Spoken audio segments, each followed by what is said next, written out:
No tengo más donde grabar, así que me toca poner aquí. Verás, tenemos lo que son los transportes de celulares. Tenemos lo que es el transporte celular.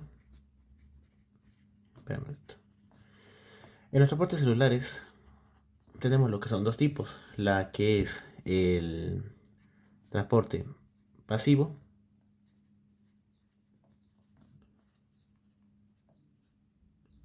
y el otro que es el transporte activo. Entre estos dos tienen la gran diferencia de que cuál se conforma y cuál no se conforma. Entre ellas, los transportes activos se conforma de varias familias, podemos decirlo, o de varias clasificación. Entre ellas serían cuatro en total. Sería lo que es primero, lo que es la difusión simple.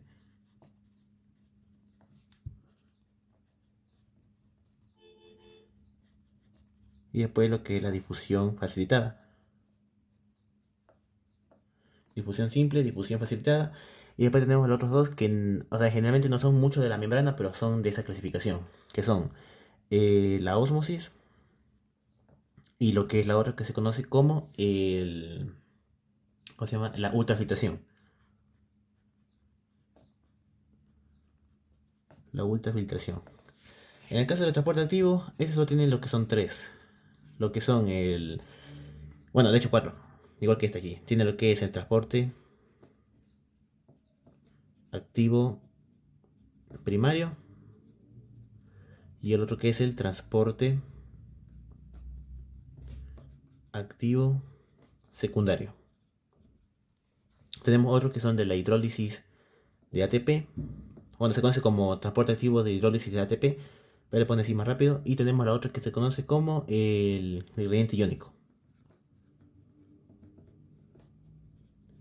Lo que pasa con estos dos, este de aquí, tanto este como este aquí, en sí trabajan en conjunto con los dos de acá. Solo es como una clasificación que dan para entenderlo.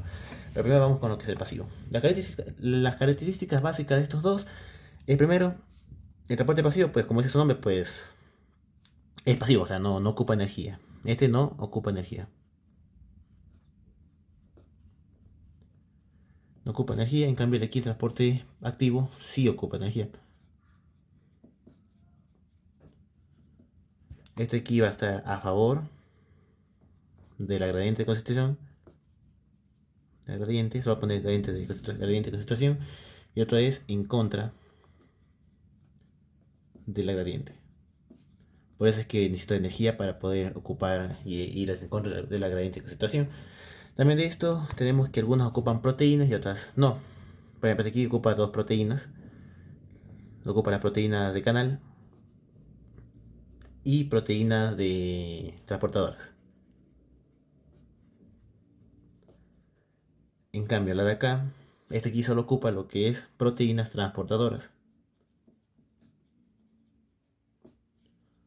Solo ocupa proteínas transportadoras. De ahí nada más. Ahora que sabemos lo básico, que como es lo de aquí y lo de acá, vamos a hacer lo que es de cada uno.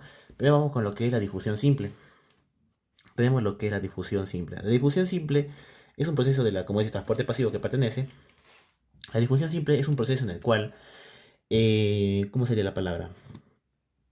Difusión simple es un proceso en el cual, pero ¿qué pasa aquí? Es un proceso en el cual trabaja en conjunto con las proteínas de canal.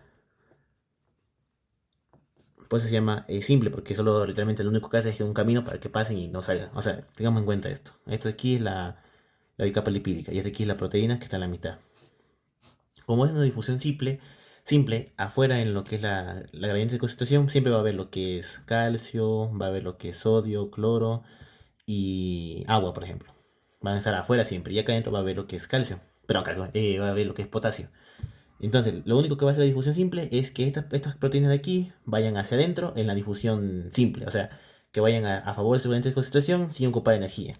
En el cual, pues, lo único que hacen, pues, estos componentes que están acá afuera, van a ir hacia adentro gracias a la proteína de canal. Y van a entrar. Aquí la proteína de canal no va a hacer revisión de nada. O sea, no va a decir, tú te quedas, tú te vas, tú te quedas. No. Ella va a dejar pasar a todas las que quiera. Ya sea de adentro, como ya sea de afuera hacia adentro o de adentro hacia afuera. Cualquiera de las dos. Por eso como es una difusión simple, porque es simple, o sea, no es tanta complicación. Ahí tenemos la otra que es la difusión facilitada.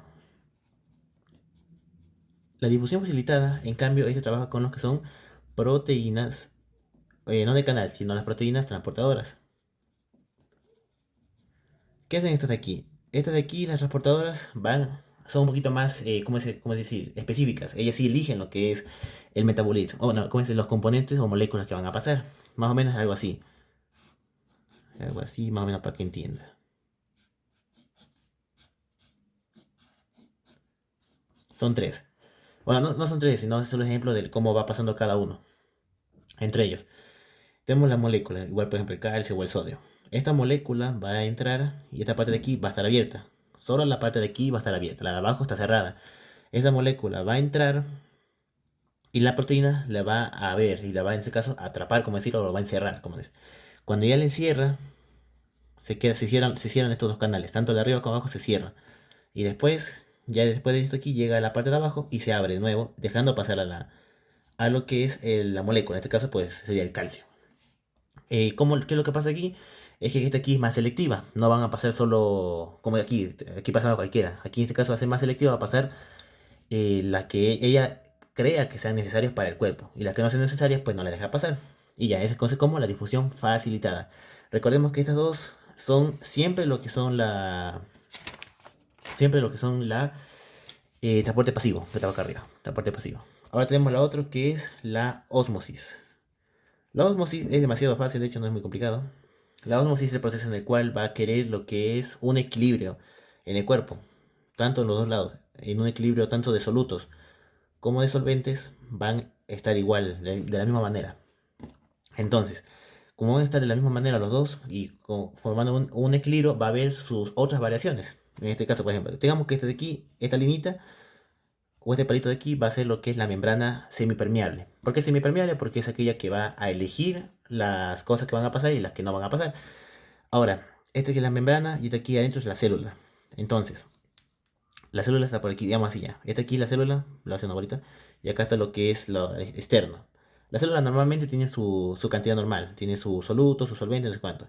Pero cuando hay muchos solutos adentro de las células, cuando hay muchos solutos adentro de la célula, a comparación de solventes, que digamos que son estos, a comparación de solventes, que puede ser como el agua, va a comenzarse a hacerse lo que es una solución hipertónica. Hipertónica. Hipertónica significa que tiene más solutos que solventes. Ni nada más. Solo déjalo ahí. Hay gente que le pone, por ejemplo, que adentro de la célula hay más solutos que solvente y que hay más solutos que adentro, no sé qué. No le pares bola. En general, solo quédate con la idea de que son más solutos que solventes en cualquier parte como sea. Y eso da una solución hipertónica. Porque si haces como es una célula normal que dice que adentro de la célula hay más agua y más solutos, no sé qué, te vas a confundir y no vas a entender. Solo quédate con eso que hay más solutos que solventes. Como hay más solutos que solventes, va a generar una solución hipertónica. Ahora vamos al contrario. Si tenemos esta de aquí y hay más solventes, o sea, más bolitas así como más agua, podemos decirlo, más agua que solutos, que son estos chiquitos, van a comenzar a entrar adentro de la célula. Comienza a entrar y comienza a qué? A que se hinche. En el caso de acá no, pues este aquí no se hincha, este aquí se va a hacer como una pasita, se va a secar. Pues se llama hipertónica. En cambio este aquí se va a hinchar y en algunos casos pues explota. Esto se va a generar como lo que se llama la hipotónica. Hipotónica. Se conoce como una reacción hipotónica porque se hincha por mucha agua, o sea, hay más solvente que soluto. En el otro había más soluto que solvente. Y ahí están las diferencias, hipertónica y hipotónica. Y tenemos la otra que es la última, isotónica. Y la isotónica esta es fácil porque esta de aquí está tanto en los dos lados de soluto como de solvente, están en lo mismo, están iguales. Por lo cual esa es una solución normal. Ahora, ¿esto cómo se ocupa en lo que es la medicina normal? Pues en el caso de las hipotónicas, las hipertónicas y las isotónicas se ocupan de diferente manera. Siempre las hipotónicas y las hipertónicas van a ocuparse en lo que es en casos de peligros. Por ejemplo, las hipertónicas se van a ocupar solo en lo que es en shock o en derrame, bueno, o cuando hay mucha sangre o mucha sangre en el cerebro. En cambio, las hipotónicas se van a utilizar cuando están bien deshidratadas las células. Por ejemplo, una persona que ha estado mucho tiempo en el si, vamos, con enfermedades renales o hepáticas, eso hace que no haya una buena regulación del cuerpo, por lo cual van a hacer que se sequen en algunas partes del cuerpo. Por ejemplo, ahí la diabetes insípida, esta hace que pierda mucho líquido y comience a perder su forma. Por lo cual es mejor ocupar lo que es las hipotónicas, las cuales van a ayudar a que se hinche más, o sea, van a hacer que se hinche las células de mejor manera. Pero siempre la recomendable, en caso que no sean de emergencias como estas dos, se puede ocupar lo que es la isotónica, la cual es la más común, que es el suero fisiológico, lo cual se va a ocupar en cualquier cosa que tengamos. Y ese sería solo lo que es la ósmosis. Después tenemos lo otro que es ¿cómo se llama esto aquí? La ultrafiltración. La ultrafiltración es propio del... La ultrafiltración es propio de los riñones. Esto solo se va a generar en los riñones en general. ¿Por qué son los riñones? Porque esto se va a hacer solo en la membrana. La ultrafiltración se trata de un proceso en el cual va a trabajar con la presión hidrostática. ¿Y qué es eso? Hidrostática. Hidrostática. ¿Qué es la presión hidrostática? La presión hidrostática es un proceso, o bueno, un proceso como en el cual se acumula agua o algún componente aparte y comienza a hacer un peso. O sea, es como tener un vaso de agua y si estamos llenos, pues la parte de abajo va a pesar más que la parte de afuera. Entonces, esto va a ser un peso encima de, no sé, por ejemplo, tengamos un pedazo de cartón. Va a estar abajo y va a ser un peso. Entonces, ese peso va a ir comenzando a pesar y va a comenzarse como a doblar, digamos, el cartón. Pero en este caso, pues en la célula no se va a doblar, sino se va a comenzar a hacer una presión hacia abajo. Esa presión que ejerza se va a hacer conocido como la presión hidrostática. Ahora, esta, como digo yo, del agua va a estar aquí, en cambio, lo que es la membrana, pero no la membrana plasmática normal de la célula, sino la membrana la membrana glomerular. Glomerular, eso quiere decir que es el propio del riñón, por eso se llama glomerular. ¿Esto qué hace? La presión interna, bueno, la presión externa, por hecho, va a hacer que es como que se llena de agua. Esa presión va a hacer que se comience a hacer más fuerte, haciendo un peso. En cambio de doblarse como hacía en el cartón, se va a ir hacia adentro de golpe, como una presión, así como una manguera. Entonces, esa manguera que se va a ir hacia adentro va a comenzar no a limpiar, sino como a llevar a todos los componentes que están internos, que son como dañinos del cuerpo. Como componentes pequeñitos, moléculas pequeñitas que hacen daño al cuerpo. Esas partes que están adentro van a llevar después a lo que son los filtros de ¿cómo es? Glomerulares. A los filtros glomerulares, que son como unas como tipo redes, las cuales estas hacen que eliminar todos los componentes que sean malos del cuerpo. En general, todas estas de aquí, que son los que son la glomerular. Estos componentes que son dañinos del cuerpo las hace así y después los elimina por orina, porque recordemos que esta se posiciona en el riñón. Lo único que hace es eso de ahí, nada más. Eso significa la ultrafiltración, ocupar lo que es la presión de hidrostática de golpe para supuestamente como llevar componentes o moléculas malas a lo que son los filtros glomerulares de los riñones para poder eliminarlos en la orina. O sea, lo único que trata de hacer en sí es eliminar algún compuesto malo. Y ya estamos. Ahora tenemos la otra, que ya acabamos lo que sí en sí sería esto de aquí. Todo este transporte pasivo, ya acabamos. Ahora vamos con lo que es transporte activo. El transporte activo, en cambio, este de aquí va a ser primero lo que es el transporte activo primario. Voy a poner así, el TAP, para que se acuerden. El transporte activo primario es un proceso en el cual, como sabemos, es lo contrario del pasivo. Va a ocupar energía, va a necesitar proteínas solo transportadoras, no las de canal, y va a tener lo que es también algunas cosas de la gradiente iónica. Y también van a estar en contra de la gradiente de concentración. ¿Qué pasa aquí? En esta cosa, el ejemplo más claro siempre es la bomba sodio-potasio. Sodio-potasio, en la cual el ejemplo es así. Tenemos lo que es la proteína transportadora. Esta cosa se va hacia aquí, esta cosa se va hacia acá. Es la de aquí. Recordemos que afuera siempre la gradiente va a ser más concentrada y la intracelular va a ser menos concentrada. Entonces, ¿qué pasa ahí? Tenemos que siempre afuera va a haber mucho sodio o muchos componentes como el cloro o el calcio. A comparación internamente que va a haber muy poco sodio, pero muchísimo calcio, pero muchísimo potasio. Ahora, ¿qué pasa? En este caso, el sodio que está acá adentro se va a ir hacia afuera. El sodio que está dentro. Ese sodio se va a ir hacia afuera ocupando energía. Para ser más claro, el ejemplo de la bomba sodio-potasio dije que son 3 de sodio o moléculas de sodio se van a ir hacia afuera, en contra de su gradiente de concentración. Recordemos que había más sodio afuera que adentro, por lo cual si va hacia afuera va a haber más gradiente de concentración, por lo cual va a ser en contra de su gradiente. En este caso, los 3 de sodio van a ir hacia afuera y va a ocupar energía, en este caso la ATP. Esa ATP se hidroliza y se va a convertir en lo que es la ADP, la que sería como su forma inactiva. Esa parte que hicimos del fósforo o de lo que es el ATP es la parte de aquí que dice la hidrólisis de ATP. Es lo que menciona ahí. No es un proceso en general, sino es un proceso que se genera en conjunto con el transporte secundario. Bueno, con el transporte activo, en otras palabras. Cuando ya pasa hasta de aquí, el sodio sale hacia afuera. Entonces, después de esto también está el potasio. Hay un potasio afuera botadito. Entonces, ese potasio va a ir hacia adentro, donde hay más concentración de potasios. Entonces, va a generar igualmente ATP.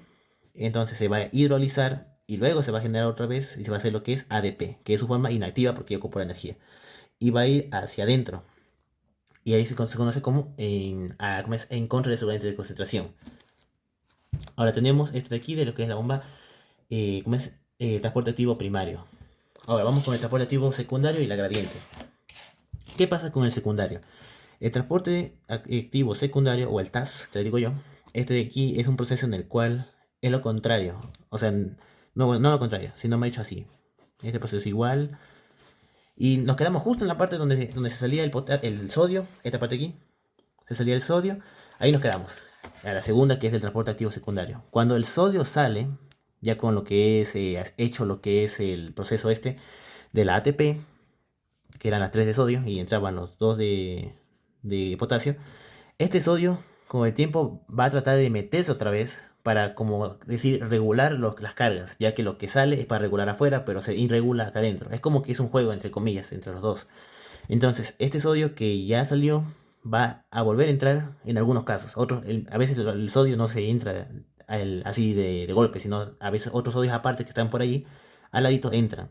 Estos sodios tienen energía almacenada, porque se hizo esa cosa de ATP. Cuando tienen esa energía almacenada, van a entrar otra vez hacia adentro. Pero lo que pasa aquí es que van a entrar con otro aparte, con lo que sería la glucosa. Glucosa. La glucosa en general no tiene ATP, no puede entrar así nomás, por lo cual necesita la ayuda de esta de aquí, que es el sodio, y entran en conjunto los dos.